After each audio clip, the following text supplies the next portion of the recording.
الرجيم بسم الله الرحمن الرحيم ومن يضلل الله فما له من ولي من بعده وترى الظالمين لما رأوا العذاب يقولون هل إلى مرد من سبيل وتراهم يعرضون عليها خاشعين من الذل ينظرون من طرف خفي وقال الذين آمنوا إن الخاسرين الذين خسروا أنفسهم وأهليهم يوم القيامة ألا إن الظالمين في عذاب مقيم وما كان لهم من أولياء ينصرونهم من دون الله ومن يضلل الله فما له من سبيل استجيبوا لربكم من قبل أن يأتي يوم لا مرد له من الله ما لكم من ملجأ يومئذ وما لكم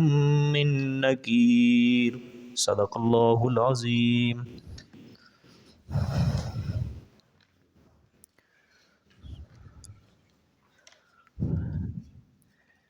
گزشتہ سبق میں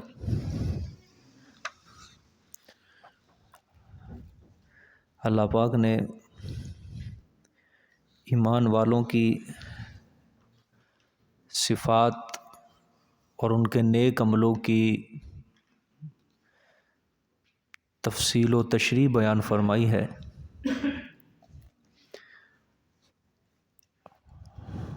اب جہاں سے آج کا سبق شروع ہو رہا ہے وَمَن يُضْلِلِ اللَّهُ فَمَا لَهُ مِن وَلِيٍّ مِّن بَعْدِهِ، اب یہ آیت دوسرے دعوے کے متعلق ہوگی۔ دوسرا دعویٰ اس صورت کا یہی تھا کہ گزشتہ امتوں کے گمراہ لوگوں نے، پیشواؤں نے، علماء نے اللہ کی کتابوں میں تحریف کی اور مختلف تحریرات کے ذریعے شرک کو پھیلایا۔ بعد کے لوگ ان تحریرات کو پڑھ کر گمراہ ہوئے۔ دوسرا دعویٰ اس صورت کا یہی تھا۔ اب یہ جہاں سے آج کا سبق شروع ہو رہا ہے یہ آیت دوسرے دعوے کا متعلق ہے۔ ترجمہ دیکھیں، وَمَن يُضْلِلِ اللَّهُ فَمَا لَهُ مِن وَلِيٍّ مِّن بَعْدِهِ، اور وہ انسان جس کو اللہ پاک گمراہ کرے، فَمَا لَهُ مِن وَلِيٍّ مِّن بَعْدِهِ، پس نہیں ہے واسطے اس کے کوئی کام بنانے والا، کوئی کارساز، من بعدہ، بعد اس کے گمراہ کرنے کے، یعنی اللہ پاک کے گمراہ کرنے کے بعد اس انسان کے لیے کوئی بھی کام بنانے والا نہیں ہے جو اس کو راہ پر لے آئے، جو اس کو راہ پر لے آئے۔ اللہ پاک نے فرمایا جو شخص انصاف کی آنکھ بند کر کے محض دل میں ضد و عناد رکھ کے گمراہی پھیلانے والوں کے پیچھے لگ پڑے اور گزشتہ علماء سوء کے گمراہیوں کے پیچھے ان کی تحریفات کو دیکھ کر پڑھ کر وہ گمراہ ہو گیا، شرک کرنے لگا، حاجات میں اللہ کے سوا دوسروں کو پکارنے لگا، غیر اللہ سے مدد طلب کرنے لگا، تو اللہ پاک اس کو توفیق ہدایت سے محروم کر دیتا ہے۔ تو اب اللہ پاک نے چونکہ اس کو اس کی اس حرکت کی وجہ سے جب گمراہ کیا ہے، اللہ کے گمراہ کرنے کے بعد اب اس کو کوئی حمایتی اور کوئی مددگار نہیں ہوگا۔ اگر دنیا کے اعتبار سے دیکھیں تو کوئی اس کو دنیا میں راہ پر لانے والا نہیں ہوگا، اور اگر اس کو دیکھیں کہ آخرت کے اعتبار سے تو آخرت میں اللہ کے عذاب سے اس کو بچانے والا اور چھڑانے والا کوئی نہیں ہوگا۔ سمجھ آ گئی بات؟ تو اللہ پاک جس کو گمراہ کر دے اس کو پھر بعد میں ہدایت دینے والا، راہ راست پر لانے والا کوئی نہیں ہے۔ ایک چیز ہے جو پڑھا لکھا گمراہ ہو جاتا ہے نا، اس کو پھر راہ راست پر نہیں کوئی لے کے آ سکتا۔ جو ان پڑھ ہوتا ہے گمراہ اس کو راہ راست پر ہم لے کے آ سکتے ہیں، آسان ہے۔ یہودی جو تھے یہ پڑھے لکھے گمراہ تھے، پڑھے لکھے گمراہ تھے، اسی لیے ان میں ایمان قبول کرنے کی صلاحیت اللہ پاک نے چھین لی تھی، اور ان کے دلوں کے اوپر ضد و عناد کا بہت زیادہ غلبہ تھا۔ بہت کم لوگ یہودیوں میں ہیں جنہوں نے آپ صلی اللہ علیہ وآلہ وسلم کے اوپر ایمان لے کے آئے، بہت کم لوگ ہیں، پڑھے لکھے گمراہ تھے یہ، ٹھیک ہے۔ تو جو مختلف اللہ کا قرآن چھوڑ کے، حق چھوڑ کے دوسری طرف ہدایت کو تلاش کرے گا، حق کو تلاش کرے گا، تو حق نہیں ملے گا اس کو، ہدایت اس کو کبھی بھی نہیں ملے گی جب تک وہ اللہ کے قرآن کا مطالعہ نہیں کرے گا، اللہ کے قرآن کے آیات کو، حروف کو نہیں پڑھے گا، اپنے دل و دماغ میں جگہ نہیں دے گا، تو پھر ہی اس کو ہدایت مل گی جب وہ قرآن پڑھے گا۔ لیکن قرآن چھوڑ کے کسی اور کی طرف بھاگے گا، کتاب کو پڑھے گا، میں ہدایت حاصل کر لوں، اس کو کبھی ہدایت نہیں ملتی۔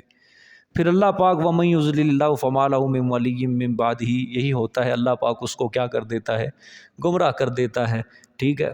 پھر جب اللہ گمراہ کر دیتا ہے پھر اس کو اللہ تعالیٰ کی طرف سے کوئی بھی نجات دینے والا نہیں ہوتا اللہ کے علاوہ، ٹھیک ہے۔ اب دیکھیں، اب تخویف اخروی ہے، وَتَرَى الظَّالِمِينَ لَمَّا رَأَوُا الْعَذَابَ يَقُولُونَ هَلْ إِلَىٰ مَرَدٍ مِّن سَبِيلٍ، اور تو دیکھے گا ظلم کرنے والوں کو، مشرکین مراد ہیں، ظلم کرنے والے مطلب شرک کرنے والے، اور تو دیکھے گا شرک کرنے والوں کو، ظلم کرنے والوں کو، لما رأوا العذاب، جب کہ دیکھیں گے وہ عذاب کو، جب کہ دیکھیں گے وہ عذاب کو، یقولون هل إِلَىٰ مَرَدٍ مِّن سَبِيلٍ، تو ظلم کرنے والوں کو جب تو دیکھے گا تو پھر وہ یقولون زبان سے کہیں گے، تحسراً، حسرت کے طور پر کہیں گے، وہ زبان سے کیا کہیں گے؟ هل إِلَىٰ مَرَدٍ مِّن سَبِيلٍ،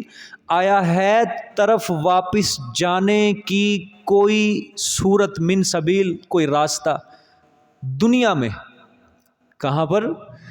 دنیا میں واپس جانے کے لیے آیا ہمارے لیے کوئی راستہ ہے، کوئی صورت ہے، ٹھیک ہے۔ وہاں پہ جہنم کے عذاب کی ہولناکی، وہاں جہنم کی طرف سے جو چیخ و پکار آئیں گی، اور دوسری طرف اللہ تعالیٰ کا دبدبہ، اس کا جلال اتنا ہوگا کہ مشرکین اس کو دیکھ کے ایسے خوف زدہ ہوں گے تو زبان سے کہیں گے کہ ہے کوئی دنیا کے اندر واپس جانے کی ہمارے لیے کوئی صورت، کوئی راہ کہ ہم دنیا میں جائیں دوبارہ، اور شرک کو چھوڑ دیں گے، ہم ایمان قبول کریں گے، توحید قبول کریں گے، ایک بار ہمیں کیا دی جائے؟ مہلت دی جائے، ٹھیک ہے۔ یہ اللہ پاک نے ان کی زبان کا حال بیان کیا ہے کہ زبان سے یہ کہیں گے، اور ان کا حال کیا ہوگا؟ اب آگے اللہ پاک حال بیان فرما رہے ہیں، وَتَرَاهُمْ يُعْرَضُونَ عَلَيْهَا، اور تو دیکھے گا ان کو جب کہ وہ پیش کیے جائیں گے اوپر اس کے، یعنی آگ پر وہ پیش کیے جائیں گے، تو حال کیا ہوگا؟ خاشعین من الذل، نیچی کرنے والے اپنی آنکھوں کو بوجہ شرمندگی کے، خاشعین نیچی کرنے والے کس کو؟ اپنی آنکھوں کو، من الذل بوجہ شرمندگی کے، افسوس کے، ندامت کے، ینظرون من طرف خفی، دیکھتے ہوں گے نگاہ چھپی ہوئی سے، نگاہ چھپی ہوئی نگاہ سے کیا کریں گے؟ وہ دیکھتے ہوئیں گے۔ اللہ نے فرمایا تم اس دن، قیامت والے دن یہ بھی دیکھو گے کہ جب مشرکین کو دوزخ میں ڈالا جائے گا، جہنم کے حوالے کیا جائے گا، تو وہ ذلت اور خواری سے سر جھکائے ہوئے ہوں گے، خاشعین من الذل، نگاہ نیچی کرنے والے ہوں گے، اور جھکی جھکی آنکھوں سے وہ دیکھیں گے۔ مجرم جو ہوتا ہے نا، اعلیٰ درجے کا جو مجرم ہوتا ہے، تو وہ اپنا سر نہیں اٹھاتا، شرم کے مارے وہ اپنی آنکھوں کو نیچا رکھتا ہے۔ وہ مجرم جس کے اوپر فرد جرم جو ہے عائد ہو جائے، ثابت ہو جائے جس کے اوپر جرم، اور قیامت والے دن تو پیشانیوں سے ہی پہچانے جائیں گے۔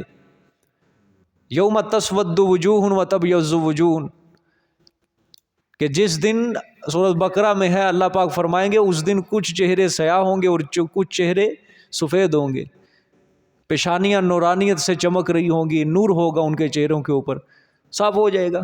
سورۃ یاسین میں نہیں آتا وَامْتَازُوا الْيَوْمَ أَيُّهَا الْمُجْرِمُونَ، کہ آج جدا ہو جاؤ آج کے دن اے مجرموں، مومنوں سے کیا ہو جاؤ؟ جدا ہو جاؤ۔ أَلَمْ أَعْهَدْ إِلَيْكُمْ يَا بَنِي آدَمَ أَلَّا تَعْبُدُوا الشَّيْطَانَ، کیا ہم سے اے بنی آدم، کیا ہم نے تم سے یہ عہد نہیں لیا تھا کہ تم شیطان کی عبادت نہ کرنا، نہ اس کے رستے کے اوپر چلنا؟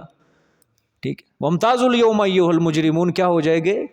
جدا جدا ہو جائیں گے، تفریق کر دے گا اللہ، مومنین کو الگ اور مشرکین کو الگ کر دے گا، اہل سعادت کو الگ کر دے گا، اہل شقاوت کو اللہ پاک الگ کر دے گا، نیک بختوں کو الگ کر دے گا، بد بختوں کو اللہ پاک الگ کر دے گا۔ سمجھ آ گئی ہے؟ تو دیکھے گا پیش کیے جائیں گے اوپر اس کے، یعنی آگ کے خاشعین من الذل، نیچی کرنے والے نگاہوں کو بوجہ شرمندگی کے، ینظرون من طرف خفی، دیکھ رہے ہوں گے وہ چھپی ہوئی نگاہوں سے۔ اللہ پاک ہم سب کو محفوظ فرمائے، اللہ پاک ہم سب کی حفاظت فرمائے، قیامت کے دن کی شرمندگی سے اور وہاں کی ہولناکی سے ہم سب کو محفوظ فرمائے، اپنی رحمت کے سائے کے نیچے ہم سب کو جگا دے۔ اللہ اکبر، پناہ مانگنی چاہیے اللہ پاک سے۔ آگے دیکھیں جی، وقال الذین آمنوا ان الخاسرین الذین خسروا انفسهم واہلیہم یوم القیامہ۔ اب ایمان والوں کا حال کیا ہوگا یہ اللہ پاک بیان فرما رہے ہیں، اور کہیں گے وہ لوگ جو ایمان لائے، ان الخاسرین الذین خسروا، بے شک برباد ہو گئے، برباد ہونے والے وہ لوگ جنہوں نے برباد کر دیا انفسہم، اپنے آپ کو، اپنی جانوں کو، واہلیہم، اور اپنے اہل کو، خاندان کو، یوم القیامہ، قیامت کے دن۔ الا ان الظالمین فی عذاب مقیم، خبردار بے شک ظلم کرنے والے بیچ عذاب دائمی کے ہوں گے، ہمیشگی والا عذاب جو ہے اس کے اندر ہوں گے۔ اب یہاں سے اللہ پاک ایمان والوں کا حال بیان کر رہا ہے۔ کن کا حال ہے؟ ایمان۔ پیچھے تھا مشرکین کا حال کہ وہ واپس جانے کی جگہ تلاش کریں گے، مہلت مانگیں گے، اور پھر شرمندگی کی وجہ سے آنکھیں بھی نہیں اٹھا سکیں گے، بلکہ چھپی ہوئی نگاہوں سے، نیچے نگاہ کر کے نا، چھپی ہوئی نگاہوں سے دیکھ رہے ہوں گے، ندامت اتنی ہوگی۔ اب یہاں سے اللہ پاک نے فرمایا کہ ایمان والے جو ہوں گے نا، اس دن بوجہ شکر کے، اللہ کے شکر کے طور پر، اور مشرکین کو بطور ملامت اپنی زبان سے کہیں گے کہ برباد جو ہونے والے ہیں نا وہ لوگ ہیں جنہوں نے آج اپنی جانوں کو اور اپنے اہل کو کیا کر دیا ہے؟ برباد کر دیا ہے، شرک کر کے، کفر کر کے، گناہ کر کے، جنہوں نے اپنے اہل و عیال کو اور اپنے آپ کو کیا ڈالا؟ ہلاکت کے اندر ڈال دیا ہے۔ سمجھ آ گیا کہ نہیں؟ دنیا کے اندر تو بھی دیکھو، لوگ کہتے ہیں نا کہ ایمان والے، اوے تم کیا ہے غربت کی طرف کیوں جا رہے ہو؟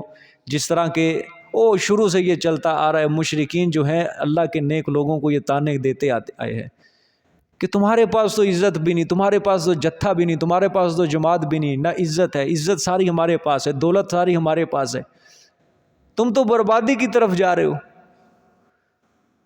تم بربادی کی طرف جا رہے ہو۔ یہی کہتے ہیں نا لوگوں کو کہ دنیا ترقی کر چکی ہے، دنیا ترقی کر چکی ہے، دنیا کہاں سے کہاں تک پہنچ گئی، تم کیا پرانے زمانے کی باتیں کر رہے ہو، معاشرے کے ساتھ چلو۔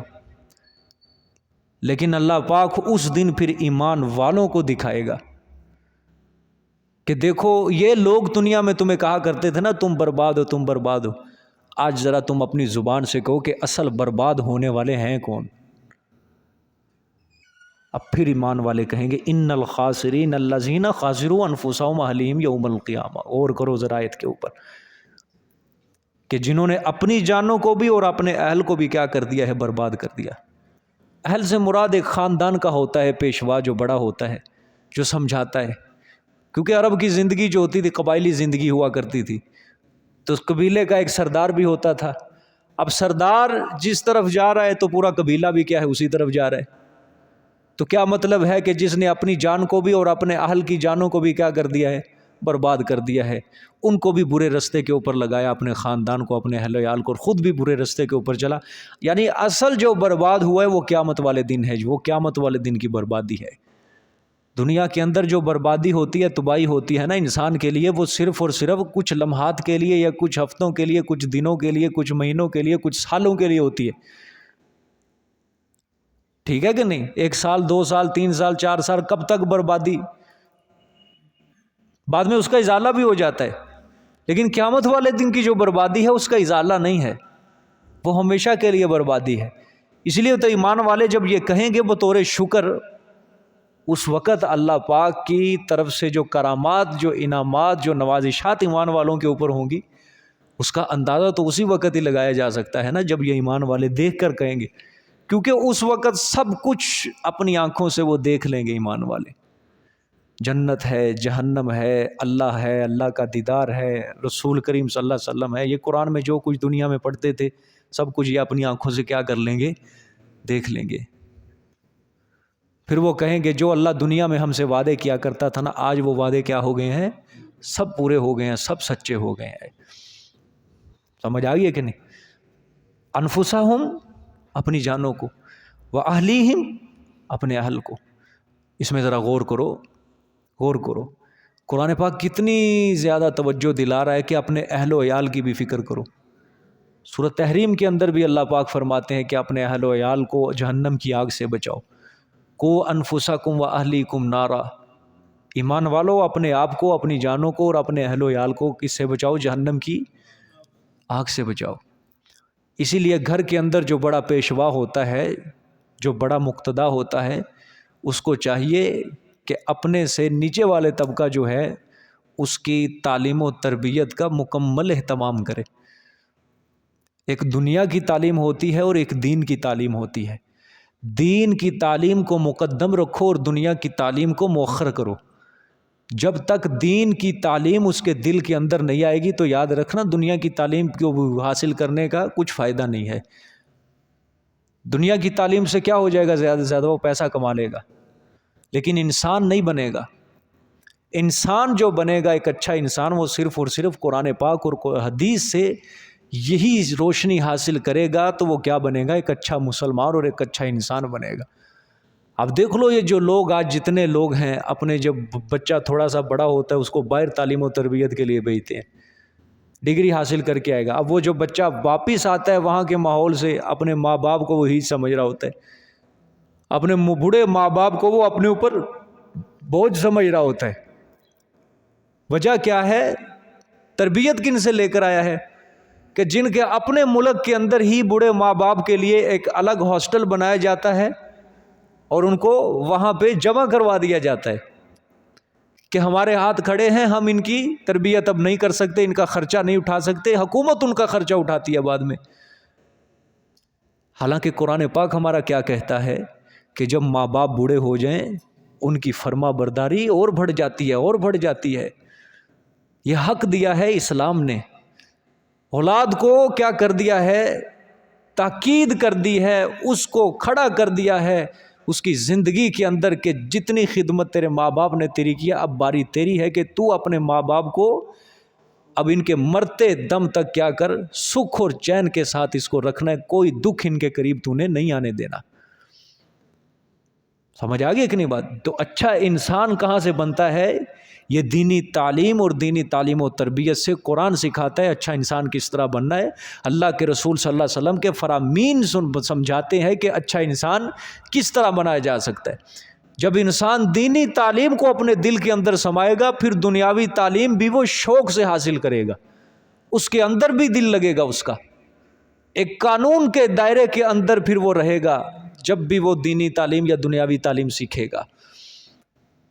بات سمجھ میں آئی کہ نہیں؟ تو اس طرح اپنے اہل کو کیا کرنا ہے؟ جہنم کی آگ سے کیا کرنا ہے؟ بچانا ہے۔ وگرنہ اگر اہل و عیال بھی چلے گئے تو پھر اصل بربادی تو یہی بربادی ہوگی نا۔ تو قرآن پاک اس چیز کی بھی طرف توجہ دلاتا ہے۔ دیکھو آپ صلی اللہ علیہ وسلم کو کیا اللہ نے فرمایا تھا؟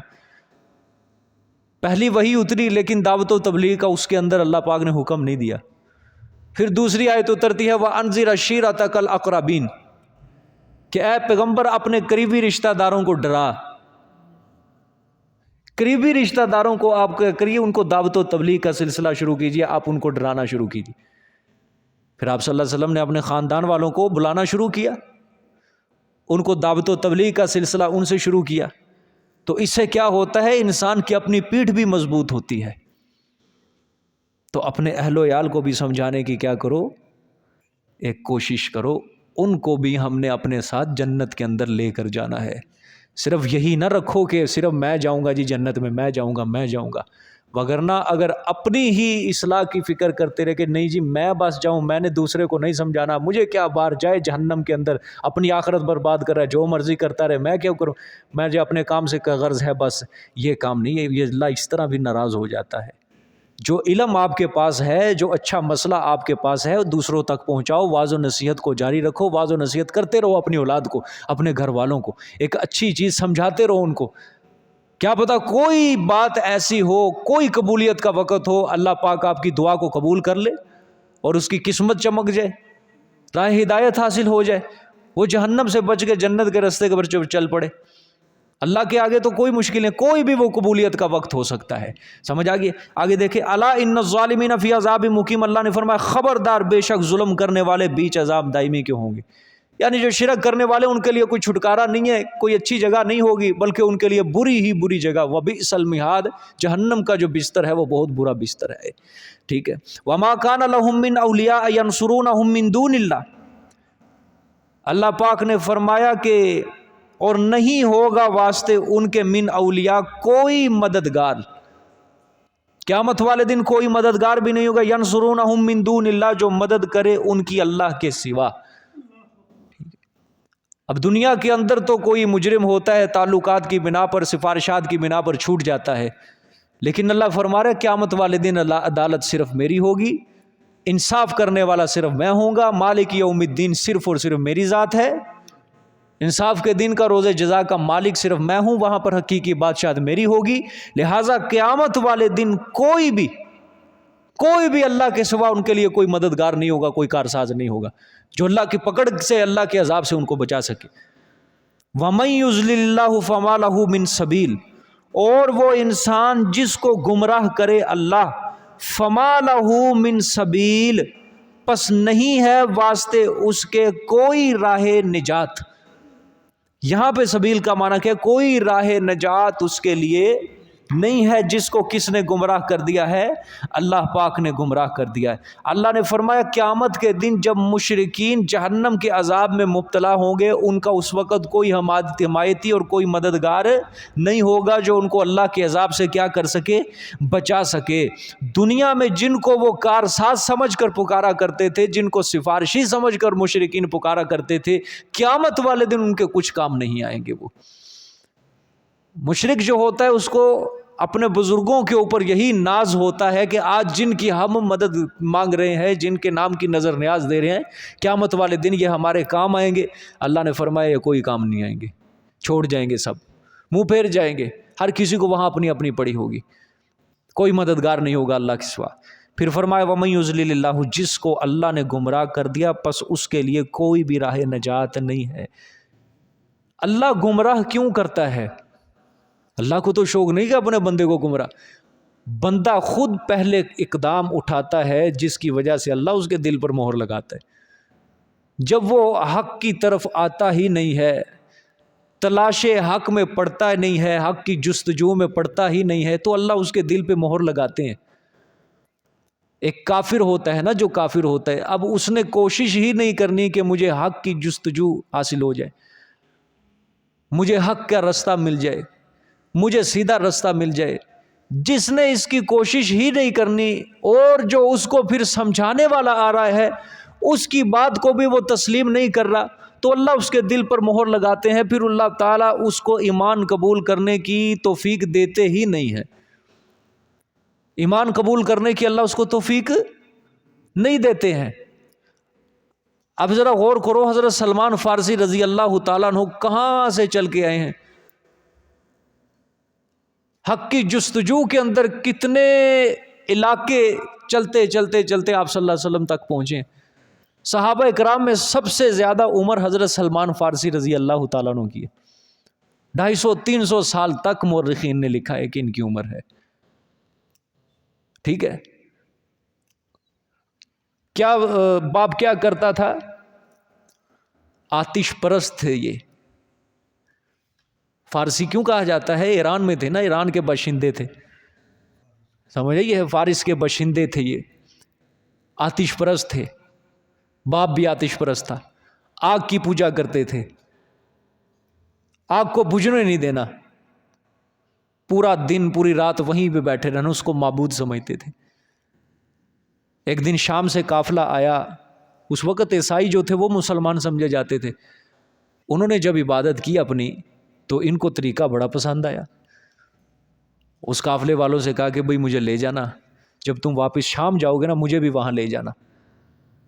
اب باپ کو پتا چلا کہ یہ مسلمان ہونے لگا ہے، باپ نے پاؤں اور ہاتھوں کے اندر بیڑیاں پہنا دی تاکہ یہ وہ مذہب قبول نہ کرے، اسلام مذہب قبول نہ کرے، یہ آتش پرستی رہے. اب جب قبیلے والے جانے لگے، وہ شام سے جو قافلہ آیا تھا وہ جانے لگے، انہوں نے اپنی وہ بیڑیاں توڑی اور ان کے ساتھ ہو لیے اور شام آ گئے. چھوڑ دیا اہل و عیال کو، خاندان کو، سب کچھ چھوڑ دیا، صرف کس کے لیے؟ تلاش حق کے لیے. اور بعد میں کبھی گئے بھی نہیں زندگی میں. چھوڑ دیا باپ کو، اہل و عیال کو، خاندان کو، سب کو چھوڑا ہے اور تلاش حق کے لیے وہاں سے فارس سے چلے. شام پہنچے، شام میں آئے کسی راہب کے پاس، اس کی صحبت کے اندر رہے. عیسائی تھا وہ، اس کی صحبت کے اندر رہے، اچھے اعمال سیکھتے رہے. اب جب اس کے جانے کا آخری وقت آ گیا تو حضرت سلمان فارسی نے عرض کی کہ حضرت صاحب آپ کے بعد میں کس کے پاس جاؤں گا؟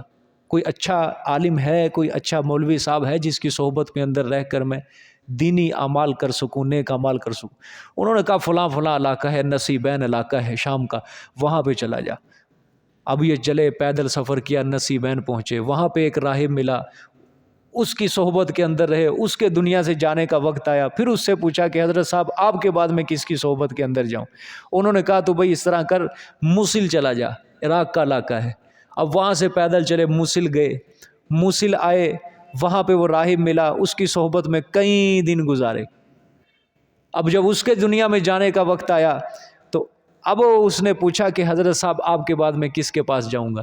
اس نے کہا کہ اب روئے زمین پہ کوئی اچھا عالم نہیں رہا، اب صرف اور صرف آخری پیغمبر کے آنے کا وقت ہو چکا ہے. اور اس نے 2 نشانیاں بتائیں کہ وہ صدقہ قبول نہیں کرے گا اور اس کے دونوں کندھوں کے درمیان مہر نبوت ہوگی.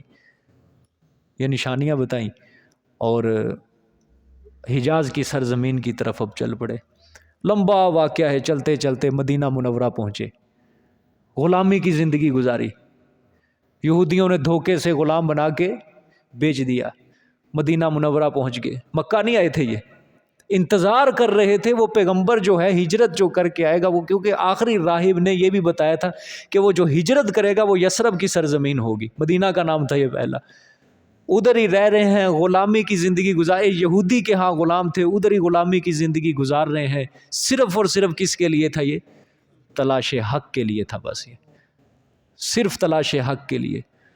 کہاں سے سفر کر رہے ہیں، پیدل پیدل پیدل چلتے چلتے. کیا ہے، میں صرف اور صرف ایک اسلام کے تحت رہ کے اپنی زندگی گزار سکوں.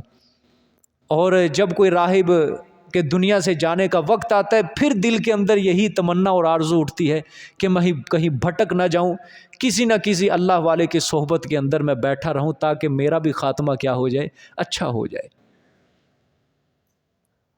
آپ صلی اللہ علیہ وسلم جب ہجرت کر کے آئے تھے نا، مکہ سے ہجرت کی مدینہ منورہ، پھر یہ آپ صلی اللہ علیہ وسلم کو جب دیکھا یہ درخت کے اوپر چڑھے ہوئے تھے. ہجرت کر کے آپ صلی اللہ علیہ وسلم آ رہے ہیں تو پتہ تو ان کو چل گیا تھا کہ مکہ مکرمہ کے اندر ایک شخص نے نبوت کا دعویٰ کیا ہوا ہے اور اس نے ہجرت کر کے یہیں پہ آنا ہے اور یہ غلامی کی زندگی وہیں پہ گزار رہے ہیں. جب آپ صلی اللہ علیہ وسلم ہجرت کر کے آ رہے ہیں، یہ انہوں نے درخت کے اوپر چڑھ کے آپ صلی اللہ علیہ وسلم کو پہچانا. اب جب آپ صلی اللہ علیہ وسلم صحابہ اکرام کے اندر بیٹھے ہیں، مدینہ منورہ آ گئے، پھر یہ آپ صلی اللہ علیہ وسلم کے پاس گئے، جا کے اسلام قبول کیا اور پھر سارا حال سنایا. اپنی ساری سابقہ زندگی سنائی کہ یا رسول اللہ صلی اللہ علیہ وسلم میں آپ تک کس کس طرح پہنچا ہوں، پورا اپنا درد دل سنایا، ایک داستان سنائی. پھر انہوں نے امتحان بھی لیا آپ صلی اللہ علیہ وسلم کا، صدقہ کا کچھ مال لے کے گئے. آپ صلی اللہ علیہ وسلم نے فرمایا ہم صدقہ قبول نہیں کرتے، ہدیہ قبول کر لیتے ہیں، ایک نشانی پوری ہوگی. پھر انہوں نے فرمایا کہ میں آپ کے لیے ایک نشانی دیکھنا چاہتا ہوں، مجھے اپنے کندھے دکھائیے. پھر آپ صلی اللہ علیہ وسلم نے کندھے اپنے برہنہ کیے، وہاں پہ مہر نبوت کا نشان لگا ہوا تھا. یہ سچا، انہوں نے کہا یہ سچا ہی رسول ہے. آپ صلی اللہ علیہ وسلم کے ہاتھ پہ انہوں نے اسلام قبول کر لیا، اس طرح مسلمان ہوئے. دیکھو تلاش حق کے لیے کتنی زیادہ جد و جہد کر رہے ہیں. ٹھیک ہے، کہاں سے چلے ہیں اور کہاں آپ صلی اللہ علیہ وسلم کی صحبت بھی نصیب ہوگی، آخری پیغمبر کی صحبت بھی نصیب ہوگی ان کو. تو اس طرح اللہ پاک مدد کرتے ہیں. اللہ پاک کسی کو جب وہ انسان ارادہ کر لے کہ میں نے حق کی تلاش میں نکلنا ہے، اللہ پاک اسے گمراہ نہیں کرتے. لیکن جو انسان ارادہ ہی نہ کرے حق کو قبول کرنے کا تو اللہ اس کو پھر ہدایت نہیں دیتے. ابو جہل تھا، ابو لہب تھا، انہوں نے کہاں ارادے کیے تھے حق کو قبول کرنے؟ پوری زندگی آپ صلی اللہ علیہ وسلم کی عداوت اور دشمنی کے اندر گزار دی. اللہ نے مہرے لگا دی دل کے اوپر، کبھی بھی اسلام قبول نہیں کر سکے. عبداللہ بن ابی تھا رئیس المنافقین، منافق بن کے آپ صلی اللہ علیہ وسلم کے ساتھ ہے، نمازیں پڑھ رہے ہیں، روزے رکھ رہے ہیں، ٹھیک ہے، لیکن ایمان نہیں ان کی قسمت کے اندر لکھا ہوا تھا. ان منافقوں کی قسمت کے اندر اخلاص اللہ پاک نے ان کے دل کے اندر ڈالا ہی نہیں تھا. کیا ہے، حق کو قبول کرنا ہی نہیں چاہتے تھے، یہ قبول ہی نہیں کرنا چاہتے تھے حق کو. تو جو انسان پہلا ارادہ یہ کرے کہ میں نے سیدھے رستے کے اوپر چلنا ہے، اللہ پاک اس کی مدد ضرور کرتے ہیں. لیکن جو انسان چاہتا ہی نہیں ہے، اس کا دل ہی صاف نہیں ہے، اللہ پھر اس کی مدد نہیں کرتے. ٹھیک ہے، وَمَن يُضْلِلِ اللَّهُ، اور وہ انسان جس کو گمراہ کر دے اللہ پاک، فَمَا لَهُ مِن سَبِيلٍ، پس نہیں ہے واسطے اس کے کوئی راہ نجات. اللہ فرماتے ہیں اس کا کوئی مددگار، کوئی حمایتی نہیں ہوگا جو اس کو اس شقاوت سے بچا سکے. اللہ نے گمراہ کر دیا، اس کو بدبخت بنا دیا ہے. سمجھ آئی ہے، اس کو بنا دیا ہے بدبخت. اب دنیا کے اندر کوئی بندہ بھی اس کو راہ راست پر نہیں لے کے آ سکتا. آپ صلی اللہ علیہ وسلم کتنا پیچھے پڑے رہے مشرکین کے، کتنا پیچھے پڑے رہے، لیکن جن کے لیے اللہ نے ایمان لکھ دیا تھا ایمان انہوں نے قبول کیا، جن کے لیے نہیں لکھا انہوں نے ایمان قبول نہیں کیا. خود آپ صلی اللہ علیہ وسلم کا چچا ہے ابو طالب، کتنی کوشش کی، آخری اس کے آخری دم تک کوشش کرتے رہے، لیکن نہیں، اس نے ایمان قبول کیا. خود آپ صلی اللہ علیہ وسلم کے اپنے رشتہ دار تھے، ان میں سے کئیوں نے اسلام نہیں قبول کیا اور کئیوں نے اسلام قبول کر لیا. یعنی جن کے بارے میں اللہ نے لکھ دیا تھا اسلام انہوں نے قبول کر لیا، جنہوں کے بارے میں نہیں لکھا ان کے بارے میں اسلام. تو اللہ نے فرمایا جن کو پھر میں گمراہ کر دوں نا، پھر اس کو اس شقاوت سے کوئی چھڑا نہیں سکتا، اس کو اس بدبختی سے کوئی دور نہیں کر سکتا. وہ بدبختی ہمیشہ کے لیے ہم اس کے دل کے اندر پیوست کر دیتے ہیں. سمجھ آ گیا بات؟ تو میرے عزیز دوستو، ایمان جو ہے نا، ایمان کائنات کے لیے، کائنات کے اندر انسان کے لیے اللہ پر ایمان یہ سب سے بڑی دولت ہے. اس کے لیے جس کا ایمان ضائع ہو جاتا ہے سمجھو اس کی دولت ہمیشہ کے لیے ضائع ہو گئی. دولت، مال، پیسہ یہ تو اللہ کے نزدیک کوئی کارآمد چیزیں نہیں ہیں. اس کے بارے میں تو اللہ قرآن میں کیا کہتا ہے کہ اگر قیامت والے دن میں کسی کافر سے پوچھوں گا اگر یہ زمین بھری سونا بھی مجھے فدیہ کے اندر دے دیں، جان چھڑاوے کے اندر دے دیں، میں پھر بھی اس کو قبول نہیں کروں گا. اس کی تو کوئی قدر و قیمت نہیں ہے. یا کوئی انسان مالدار یہ سمجھے جس طرح یہاں پہ میں خوشحال رہ رہا ہوں وہاں بھی اللہ آخرت کے اندر بھی مجھے اسی طرح خوشحال رکھے گا. نہیں، اصل چیز کیا ہے؟ ایمان اور عمل صالح. یہ اللہ کے نزدیک اصل چیزیں ہیں. ایک مومن کے لیے، ایک مسلمان کے لیے صرف اس کا ایمان اور اسلام ہی سب سے بڑی دولت ہوا کرتی ہے. اللہ کے اوپر یقین، یہی ایک مومن کی سب سے بڑی دولت ہے، باقی ساری چیزیں بعد میں ہے. ٹھیک ہے، آگے دیکھیں، استجیبوا لربکم من قبل ان یاتی یوم لا مرد لہ من اللہ.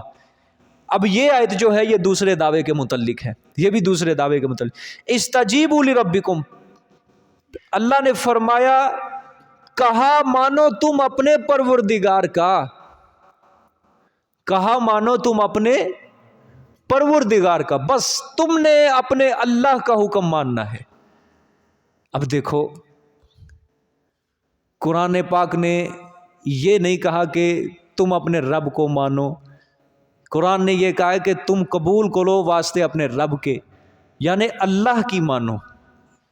مومن ہوتا ہی وہ ہے، کیا ہے؟ مومن ہوتا ہی وہ ہے جو کس کی مان لے؟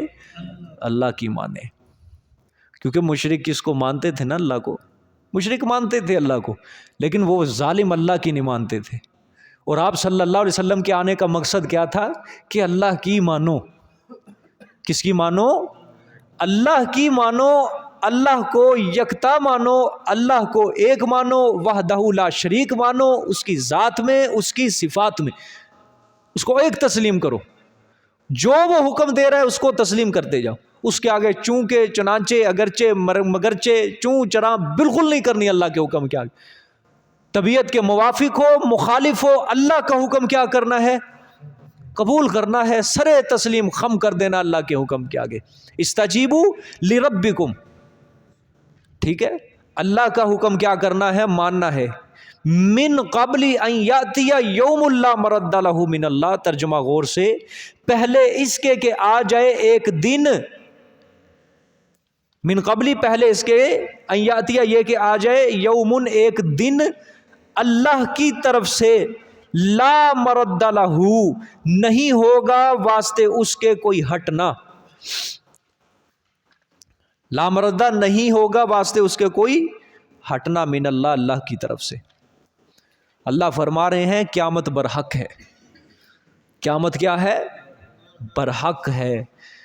اس سے پہلے پہلے اللہ کا حکم کیا کر لو؟ مان لو، وگرنہ قیامت والے دن اللہ کا حکم ماننے کا کوئی فائدہ نہیں ہوگا۔ یہ جو زندگی ہے نا، زندگی موت سے پہلے اور انسان کے پیدا ہونے کے بعد کی یہ جو زندگی ہے، یہ اس کا دوسرا نام جو ہے وہ مہلت ہے۔ کیا ہے؟ مہلت ہے، بڑی لمبی مہلت ہے، بڑی لمبی۔ انسان جو مہلت دیتا ہے نا کسی دوسرے کو، ایک دن کے لیے، 2 دن کے لیے، 1 ہفتے کے لیے، 1 مہینے کے لیے، بس، یہ جو اللہ کی طرف سے مہلت ہے بہت بڑی مہلت ہے، اور ایسی مہلت ہے کہ اللہ کا حکم مان کر انسان بہت بڑی زندگی حاصل کر سکتا ہے، بہت بڑا نفع کما سکتا ہے۔ مثال کے طور پہ ایک انسان ہے، کافر ہے، کفر کے اندر زندگی گزار رہا ہے، 35 سال ہو گئی، 40 سال عمر ہو گئی، اللہ کا حکم مان لیا، ایمان قبول کر لیا، توحید قبول کر لی۔ جو ہی اس نے توحید قبول کی، اب جو توحید ہے، اسلام ہے، سابقہ گناہوں کو کیا کر دیتا ہے؟ معاف کر دے، مٹا دیتا ہے۔ یہی ایمان قبول کرنا، فوراً اس سے کہ فوراً بعد اس کی موت ہو گئی۔ ایک لمحے کے لیے جو اس نے سچے دل سے ایمان قبول کیا، اس نے بہت بڑی زندگی اور بہت بڑا نفع حاصل کر لیا ہے۔ سمجھ آئی ہے؟ یہ ہے من قبل ان یاتی یوم لا مرد لہ من اللہ۔ اللہ نے فرمایا اس سے پہلے پہلے اللہ کی بات کو کیا کر لو؟ قبول کر لو، مان لو، اس کے اوپر مستقیم رہو، موت اسی کے اوپر آ جائے۔ وَاعْبُدْ رَبَّكَ حَتَّى يَأْتِيَكَ الْيَقِينُ، اپنے پیغمبر صلی اللہ علیہ وسلم کو حکم دیا اللہ پاک نے کہ اللہ کی عبادت کرتا رہے یہاں تک کہ تجھے موت آ جائے۔ تیرا سانس بھی جو آخری نکلے گا، اس سانس تک تو نے اللہ کی کیا کرتے رہنا ہے؟ عبادت کرتے رہنا ہے۔ سمجھ آ گئی بات ہے؟ ہاں، اللہ نے فرمایا پھر جب وہ قیامت آ جانی ہے، اس کو پھر ہٹا کوئی نہیں سکتا،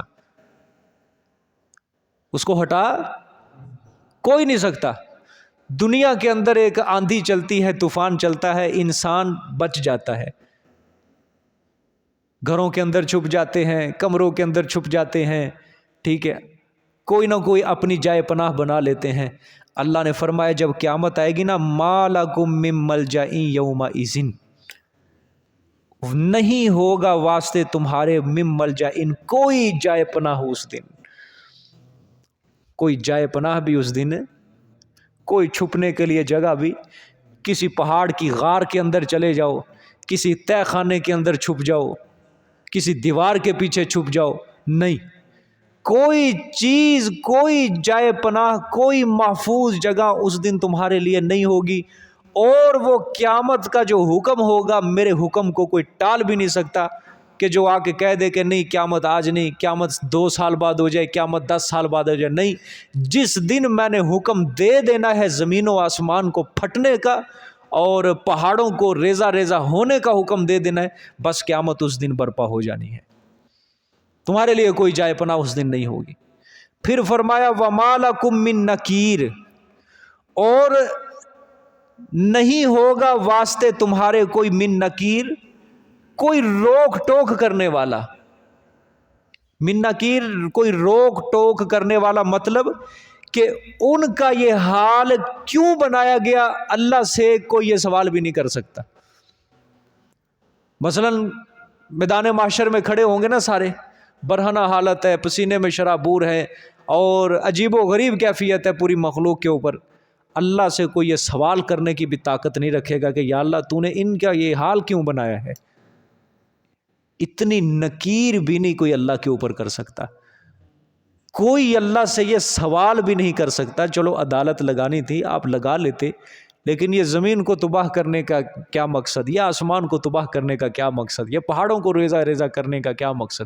آپ ایک منادی کروا دیتے، آپ ایک فرشتہ کے ذریعے اعلان کروا دیتے زمین و آسمان میں، چلو جی فلانی جگہ اکٹھے ہو جاؤ، لیکن یہ سارا حال یہ کرنے کی کیا ضرورت تھی آپ کو؟ اللہ نے فرمایا یہ سوال بھی میرے آگے کرنے کی کسی کے اندر طاقت نہیں ہوگی بالکل بھی۔ سمجھ آ گیا کہ نہیں؟ دیکھو قرآن کتنا زیادہ خوف زدہ کر رہا ہے قیامت سے، کہ اصل تیاری کس کی کرنی ہے؟ موت کی تیاری کرو، قیامت کی تیاری کرو۔ اللہم لقنی حجت الایمان عند الممات، یہ دعا ہے آپ صلی اللہ علیہ وسلم کی، اے اللہ مجھے موت کے وقت موت سے پہلے میری زبان کے اوپر کلمہ پڑھنے کی، میری زبان کے اوپر کلمہ مبارک کو جاری کر دے، لقنی حجت الایمان عند الممات، میری موت کے وقت میرے دل کے اندر ایمان کو پیوست کر دینا، کیونکہ یہ سکہ ہے، سکہ قبر کا، یہ ایمان جو ہے یہ سکہ ہے قبر کا، کہ جو اس کی آنے والی زندگی کے اندر اس کو پروان چڑھائے گا، اس کو ترقیاں دے گا، اس کی منزلوں کو آسان کرے گا۔ یہ ایک ٹکٹ ہوگی ایمان اس کی قبر سے، کہ جتنی بھی سیڑھیاں ہیں، جتنی بھی منزلیں ہیں آخرت کی، یہ سکہ جہاں بھی دکھائے گا اس کی وہ سیڑھی آسان ہوتی جائے گی۔ بڑی منزلیں ہیں، اس کے لیے تیاری کرو۔ حضرت عثمان رضی اللہ تعالیٰ عنہ فرمایا کرتے تھے یہ جو قبر والی سیڑھی ہے نا، قبر والی سیڑھی، اس کے اندر جو کامیاب ہوگا آخرت کی ساری منزلیں اس کے لیے آسان ہوگی، جو اس کے اندر ناکام ہو جائے گا آخرت کی ساری منزلیں اس کے لیے ناکام ہو جائیں گی۔ یہ ایسی منزل ہے یہ قبر، کہ اسی قبر کی کیا کرنی ہے؟ ہم نے تیاری کرنی ہے۔ اس قبر کو ہم نے اپنے ایمان کے ذریعے، اپنے نیک عمل کے ذریعے جنت کے باغ کے اندر اس کو تبدیل کرنا ہے۔ اگر ہمارے پیچھے کوئی دعا کرنے والا نہ بھی ہو، لیکن ہمارے پاس عمل صالح تو ہونے چاہیے نا، ہمارے پاس ایمان تو ہونا چاہیے نا، نیک عمل تو ہونے چاہیے ہمارے پاس، جو ہم جا کے اللہ کے آگے پیش کر سکے، اللہ اپنی زندگی کے اندر ہماری یہ جمع پونجی ہے، یہ ایمان ہے، یہ عمل صالح ہمارے کچھ ٹوٹے پھوٹے، شاید اللہ پاک قدر کر دے۔ سمجھ آ گئی ہے؟ تو اللہ نے فرمایا قیامت والے دن نہ تمہارے لیے کوئی جائے پناہ ہوگی اس دن، اور وَمَا لَكُم مِّن نَكِيرٍ، اور نہ واسطے تمہارے کوئی روک ٹوک کرنے والا ہوگا۔ مطلب کہ یہ اللہ نے ان کا یہ حال کیوں کیا ہے، اللہ سے یہ سوال کرنے کی طاقت بھی کسی کے اندر نہیں ہوگی۔ جزاک اللہ جی، صدق اللہ العظیم۔ منگل والے دن انشاءاللہ سورت ختم ہوگی۔ حاضری